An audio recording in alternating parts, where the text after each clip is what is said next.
Have you ever wondered what would have happened if Yuji Itadori met Kenjaku in episode 1 at the hospital, right before his grandfather dies? But instead of watching from the shadows, Kenjaku walks into the room. He tells Yuji he's family. He says he knew Yuji's mother, and before Wasuke can explain the truth, he dies. So Yuji leaves with the one person his grandfather was trying to warn him about. That means Yuji never meets Megumi at the school.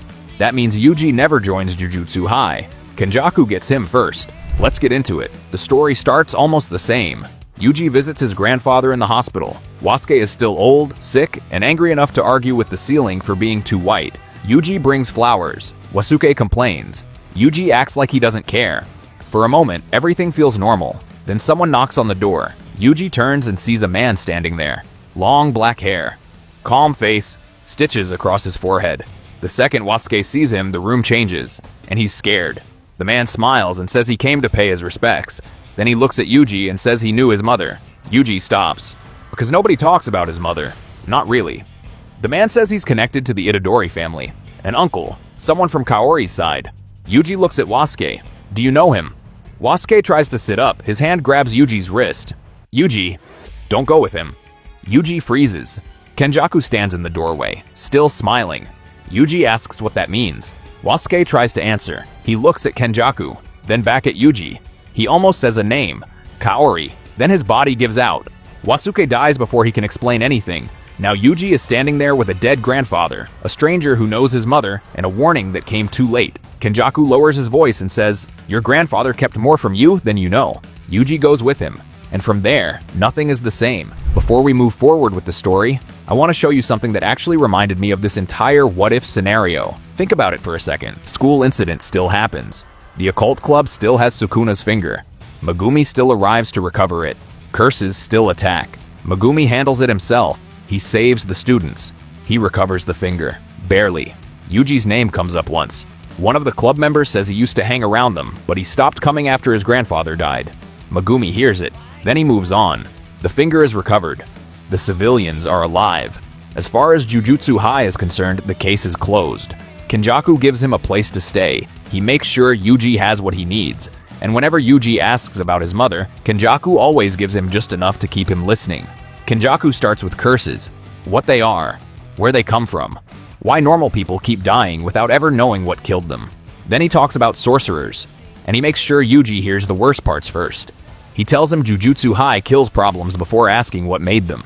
Yuji asks about his mother. Kenjaku says Kaori was special. He says Wasuke was afraid of what he didn't understand. He says Yuji was born for something bigger than a normal life. Yuji hates how that sounds, but he still wants to know more, so he stays. Then the training begins. At first, Yuji fights curses hurting civilians. Then Kenjaku sends him after curse users. That still feels right. Then one day, a sorcerer comes for them. Kenjaku says the man is there to execute Yuji. The sorcerer attacks first, and the fight gets out of control. Yuji breaks the man's arm, then his ribs. Then the man stops moving. Yuji just stands there. Kenjaku walks over and says, "You survived." Just those two words. Yuji swallows the guilt because the sorcerer did try to kill him.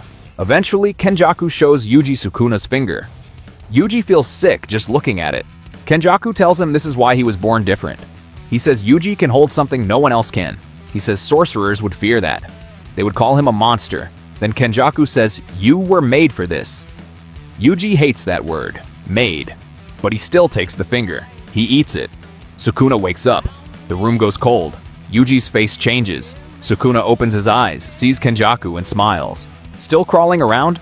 Kenjaku smiles back. Yuji hears that. Even buried under Sukuna, he hears it. They know each other. Then Yuji forces control back. Kenjaku looks pleased. Sukuna laughs inside him, and Yuji should be terrified. Instead, he feels chosen. Yuji thinks the goal is control. Keep Sukuna down. Stay in charge. Never let him out. Kenjaku teaches the opposite. He tells Yuji a locked cage is useless if it never opens. He teaches him how to listen to Sukuna without panicking, how to survive the pressure, how to give up an inch without losing everything. Yuji hates it at first. Every time Sukuna rises too close to the surface, Yuji fights him down. Kenjaku keeps pushing. Another finger, another mission, another reminder that Jujutsu High would kill him if they found him. Little by little, Yuji stops treating Sukuna like a monster behind a door. He starts treating him like a weapon. Then Yuji meets Kenjaku's allies. Jogo does not hide what he thinks. The second he sees Yuji, he looks less like he is meeting a person and more like Kenjaku brought a loaded weapon into the room. Hanami is harder for Yuji to read. Dagon barely says anything. Mahito is different. Yuji hates him immediately. Mahito keeps circling him, asking what Sukuna feels like. He asks if Yuji knows where his soul ends, and Sukuna begins. Yuji tells him to back off. Mahito laughs. Kenjaku lets it happen. Megumi and Nobara are sent to investigate one of Kenjaku's operations. They expect a curse user. Instead, they find Yuji, a teenager their age, fast, strong, way too comfortable around curses. Megumi recognizes the name from the school report. Yuji Itadori, the kid who stopped coming after his grandfather died. That is all he knows. Then Sukuna's mark flashes across Yuji's face. For half a second, the fight stops. Then Yuji attacks first. The Goodwill event still happens. Yuji isn't a student. He enters with Hanami. Todo finds him first. He asks Yuji his type. Yuji answers. Todo cries. Then Todo swings. Yuji swings back. For a second, it almost feels normal. Then Hanami tears through the trees. The students scatter. Yuji doesn't stop Hanami. He sees Megumi drag someone out of the way. He sees Nobara bleeding and still talking trash. He sees Todo step between Hanami and the others. And Yuji keeps fighting. Todo notices the smile first. Something is wrong with it. So he stops treating Yuji like a possible brother. He starts treating him like a threat. Yuji lands Black Flash against him, not beside him. Against him. When Kenjaku calls him back, Yuji leaves with Hanami. He looks back once, then keeps walking. Yuji isn't walking into Shibuya to save anyone this time. He's walking in with Kenjaku. Shibuya doesn't start as a rescue mission anymore. It starts as Kenjaku's test. The curtain drops, civilians are packed underground, and Yuji is already there, waiting. Kenjaku tells him Gojo is the final wall. Once Gojo is sealed, the old system cracks. So when sorcerers push toward the station, Yuji stops them. Megumi sees him first, then Nobara. For 1 second, they look at him like there is still a person to reach. Yuji doesn't answer. Sukuna's marks crawl across his face. Deeper underground, Gojo sees Geto, or what is wearing Geto. That 1 second is all Kenjaku needs. The prison realm opens. Gojo gets sealed. Yuji watches from Kenjaku's side. Then Kenjaku gives the real order. Open the door. Yuji hesitates. Sukuna laughs. Kenjaku only says one thing. This is what you were made for. So Yuji lets go. Sukuna takes the body, and Shibuya pays for it. By the time Yuji comes back, the station is wrecked. People are dead. Kenjaku looks pleased. Sukuna is still laughing somewhere behind Yuji's teeth.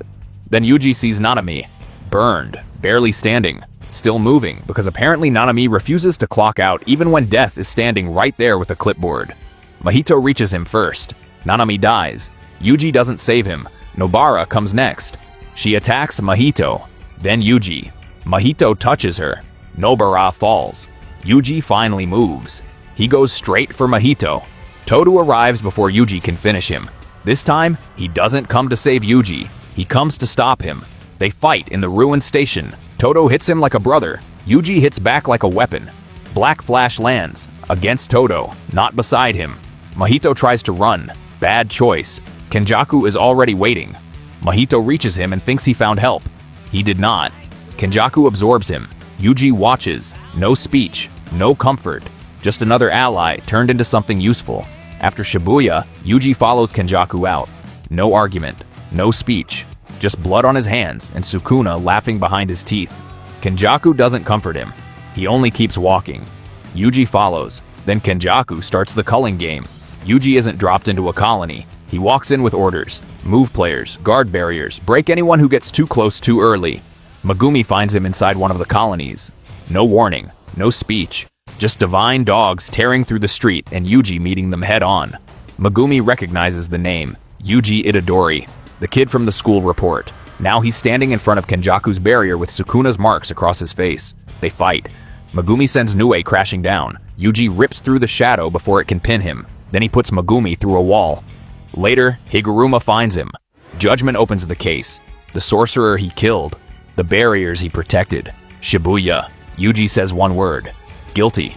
The death penalty comes down. Yuji accepts it. Then Choso crashes through the room. Because family drama in Jujutsu Kaisen never knocks first. He calls Yuji his little brother. Yuji tells him to shut up. Choso grabs Yuji and pulls him out before Higuruma can finish it. Yuji fights him at first. Then he sees Kenjaku's barrier collapsing behind them, and for the first time since the hospital, Yuji doesn't run back to Kenjaku. Eventually, Gojo is unsealed. Kenjaku does not get much time to enjoy that. Gojo goes straight for him, but Sukuna moves first, still inside Yuji's body. Still wearing the vessel, Kenjaku spent the whole story preparing, so Shinjuku becomes 2 fights at once. Gojo takes Sukuna. Yuta, Maki, and Choso go for Kenjaku. There are no 10 shadows this time, no Mahoraga waiting in the background. Sukuna has to fight Gojo the hard way, and for once, Kenjaku's perfect vessel starts looking a lot less perfect. Gojo pushes Sukuna back, blue tears through the street, red sends him flying through concrete. Every time Sukuna reaches for an opening, Infinity shuts him out. Sukuna is still Sukuna, fast, brutal, dangerous. But without Mahoraga, he is running out of room. Then Yuji starts fighting from the inside. A missed step, a delayed strike, a hand that twitches before Sukuna can finish the motion. Gojo notices, so does Sukuna. While Gojo keeps Sukuna busy, Yuta reaches Kenjaku. Choso is with him, so is Meiki. Kenjaku smiles when he sees Choso. Like even betrayal counts as success. Choso does not give him a speech, he attacks. Kenjaku dodges one strike, blocks another. Then Maki cuts through the opening. Yuta finishes it. Kenjaku falls. Nearby, Yuji feels the leash snap. Now only Sukuna remains. Sukuna reaches for the door again. The same one Kenjaku spent the whole story teaching Yuji to open. But this time, Yuji grabs him from the inside and pulls. Sukuna realizes it too late. Yuji is not trying to survive this. He is making himself the cage again. One last time. Gojo sees it. Yuta sees it. Choso screams Yuji's name. Yuji looks at them and says, "Do it." Nobody moves. Yuji says it again. Before he gets out, Sukuna claws at the inside of him. The marks crawl across Yuji's face. For 1 second, the door almost opens. Then Yuji remembers Wasuke's hand around his wrist. Don't go with him. Yuji shuts the door. Yuta strikes. The blade goes through Yuji. Sukuna has no body to jump to. Yuji drops. Choso catches him, and Sukuna dies with him. After everything is over, Choso visits Wasuke's grave. He says one name, Yuji Itadori, not Sukuna's vessel, not Kenjaku's experiment, just Yuji. Then Choso tells him the truth. Yuji opened the wrong door, but at the end, he closed it, and Sukuna died with him. So that's what happens if Yuji meets Kenjaku in episode 1. Kenjaku gets to Yuji first, raises him for Sukuna, and turns him into the door the world should have feared. At the end, Yuji becomes the cage one last time,